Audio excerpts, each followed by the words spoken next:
Friends, praise lord. దేవుని పరిశుద్ధ నామానికి స్తోత్రములు కలుగునుగాక. ప్రభు అయిన యేసుక్రీస్తు పరిశుద్ధ నామంలో మీ అందరికీ శుభాలు, వందనాలు తెలియజేస్తున్నాను. ఈ ప్రత్యేకమైన సమయంలో ఈరోజు మనం ఒక వాక్యాన్ని ధ్యానం చేసుకుందాము. అదేమిటంటే లూకాసు వార్త 17వ అధ్యాయము 32వ వచనం ఉన్నటువంటి మాటను ధ్యానం చేసుకుందాం. లోతు భార్యను జ్ఞాపకం చేసుకొనుడి అనే మాట మనకు అక్కడ కనిపిస్తుంది. క్రైస్తవ జీవితంలో కొన్ని దృష్టాంతాలు, కొంతమంది వ్యక్తుల యొక్క క్యారెక్టర్స్ మనకి కొన్ని పాఠాలు నేర్పిస్తాయి, ఆత్మీయ పాఠాలు నేర్పిస్తాయి. అలాంటి ఆత్మీయ పాఠాల్లో మనకి లోతు సతీమణి గురించిన విషయం చాలా అవసరం. లోతు భార్యని జ్ఞాపకం చేసుకోమంటున్నాడు. ఎందుకంటే లోతు భార్య సొదొమ గొమొర్రా పట్టణం వైపు చూసి ఉప్పు స్తంభం అయిందనేది మనం ఎరిగినటువంటి సత్యం. ఆ ఉప్పు స్తంభం నేటికి కూడా అక్కడ ఉన్నది. ప్రియులారా, ఎందుకు ఏమైనా జ్ఞాపకం చేసుకోవాలి అని అంటే, దేవుడు చెప్పిన మాటను తిరస్కరించి, దేవుడు చెప్పినటువంటి ఆజ్ఞను తిరస్కరించి సొదొమ గొమొర్రా పట్టణం వైపు చూడొద్దని చెప్తే ఆమె చూసింది. దీనివల్ల ఆమె శిక్ష పొందుకుంది. దీని ద్వారా మనం నేర్చుకోవాల్సిన విషయం ఏంటంటే, దేవుడు చెప్పినట్టు చేయకపోతే ఎవరికైనా శిక్ష తప్పదు. ఆజ్ఞాతిక్రమమే పాపము. లోతు భార్య చేసింది కూడా ఇదే. దేవుడు వాళ్ళని రక్షించడానికి, వాళ్ళని కాపాడడానికి, వాళ్ళు ఆ యొక్క అగ్నిగంధకాలకు కాలిపోకుండా ఉండడానికి వాళ్ళ మీద ప్రేమ కలిగి ఒక ప్రత్యేకమైన మాటను వాళ్ళకి చెప్పాడు. కానీ లోతు భార్య మాత్రం వినలేదు. తద్వారా ఆమె శిక్ష పొందుకుంది. బైబిల్ వాక్యం ఈ విధంగా చెప్తుంది, ఎవని క్రియల ఫలితము వానికే వచ్చును. కనుక లోతు భార్యని మనం ఒకసారి జ్ఞాపకం చేసుకుంటే, లోతుకు కుమార్తెలు ఉన్నారు, లోతు ఆయన భార్య. మిగతా ముగ్గురు వెనుతిరిగి చూడాల, లోతు భార్య మాత్రమే వెనుతిరిగి చూసింది. అందువల్ల శిక్ష ఆమెకే. కనుక వాక్యం ఆలకిస్తున్న సహోదరి, సహోదరుడా, నీ క్రియలు ఎలా ఉన్నాయి? దేవుని ఆజ్ఞను నీవు అనుసరిస్తున్నావా? దేవుని మాటను గైకొంటున్నావా? దేవుడు చెప్పినవి చేస్తున్నావా? ఒక క్రైస్తవ జీవితంలో మనం ఉండి, క్రైస్తవ విశ్వాసంలో ఉండి దేవుని మాటకు ప్రాధాన్యత ఇవ్వాలి. దేవుని ఆజ్ఞకు ప్రాధాన్యత ఇవ్వాలి. ఆ దేవుని ఆజ్ఞకు ప్రాధాన్యత ఇవ్వలేకపోవటం వల్ల, దేవుని ఆజ్ఞను ధిక్కరించడం వల్ల లోతు సతీమణి ఉప్పు స్తంభం అయింది. ఆ రోజున సొదొమ గొమొర్రా పట్టణ పరిస్థితులు ఎలా ఉన్నాయి? చాలా దారుణంగా ఉన్నాయి.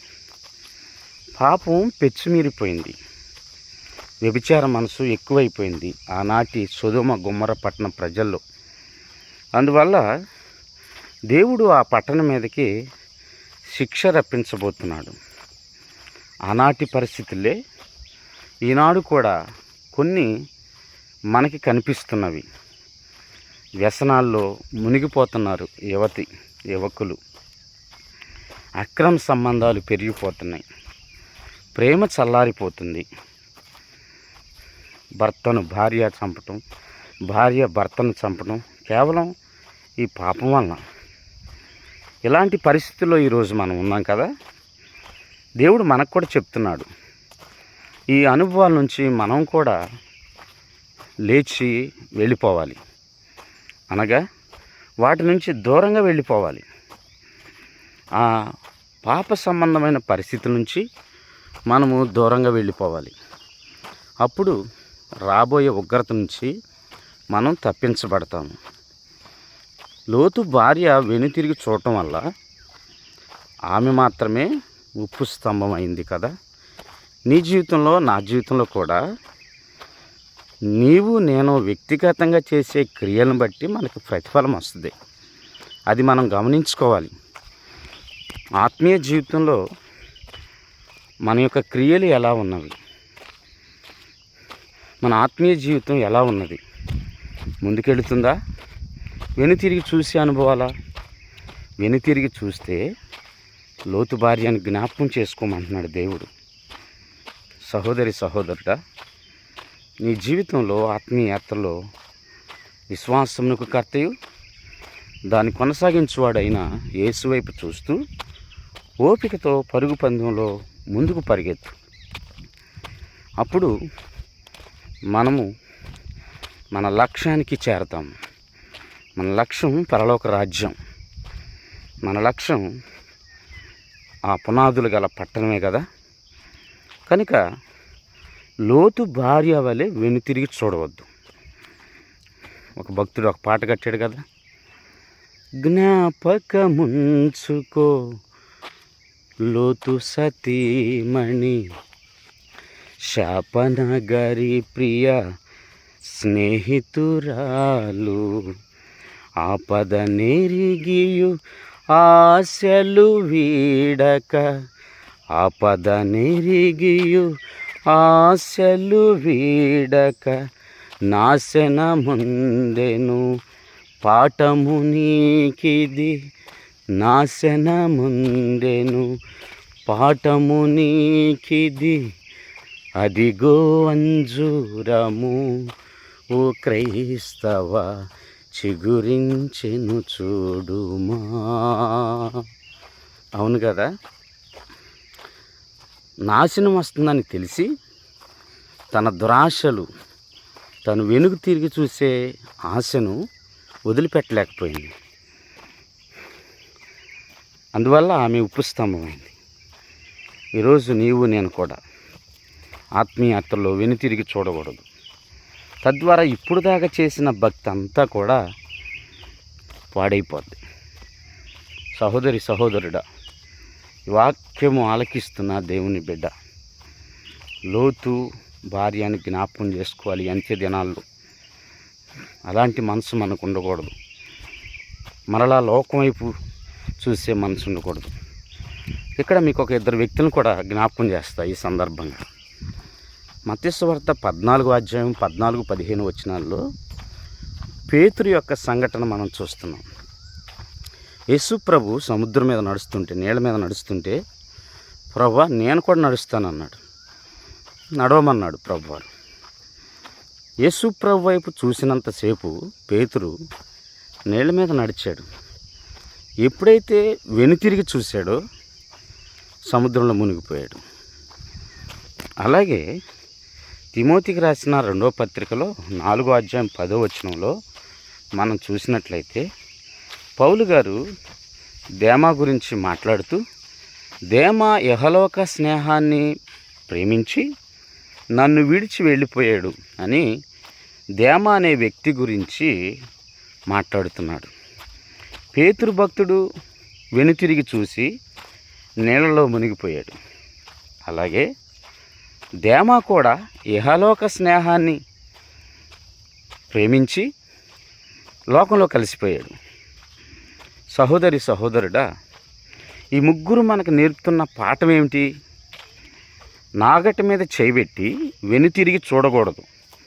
అలా చూస్తే మన ఆత్మీయ జీవితానికి ఫుల్ స్టాప్ పడినట్లే.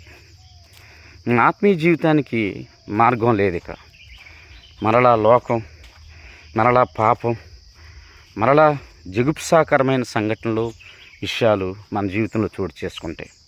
కనుక వాక్యం ఆలకిస్తున్న సహోదరి సహోదరుడా, ఒక్కటి గుర్తుపెట్టుకో.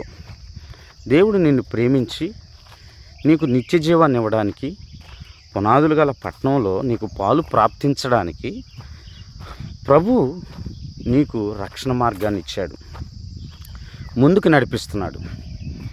ప్రభు యొక్క ఉద్దేశాన్ని నేను ఎవరైనా సరే పాడు చేయకూడదు. నిన్ను ప్రేమిస్తున్నాడు కాబట్టి నిన్ను పరలోక రాజ్యానికి తీసుకెళ్ళాలని ఆయన ఉద్దేశం.